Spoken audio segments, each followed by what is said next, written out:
So the principle of legality means that the government can only exercise power only if it was a written law. You know, this one is similar to that first principle of acid dicey, that absolute supremacy of regular law. So that means that you cannot convict a person for what is not written, right? So let's say, like the example I give, let's say for example, I'm making this video. You know, when you go to maybe Muslim countries, you know, those ones, they are don't let me make use of Muslim, I beg. Those people are too sensitive. So let's say maybe let's say for example, like I said, I just go to a country and then I'm just shouting, oh, hey, and then the government sue me to court that me I'm shouting. So let's say there is no rule regarding nuisance. My difference was, where is it written in your rule that somebody cannot shout?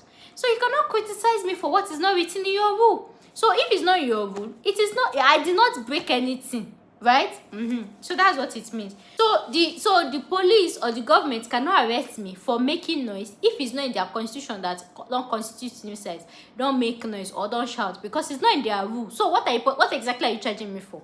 You understand that, right? So the next one is, and that's why in some court cases, right, they file motion to dismiss case. They'll be like, there's no cause of action or there's no head of claim. So when they say there's no head of claim, that means that what you are suing that person for does not have head of claim. So that's why even when you want to sue somebody to court, this is where it arises. So when you want to sue somebody to court, make sure you check all the constitution, all the laws, and shall pin it there.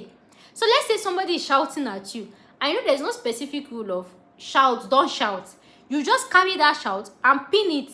Maybe you put it under harassment, or maybe you put it under emulation. Shall look for law to pin it. Because if you don't pin it well and your statement of claim, you're just saying, they shouted at me, I was shouted at.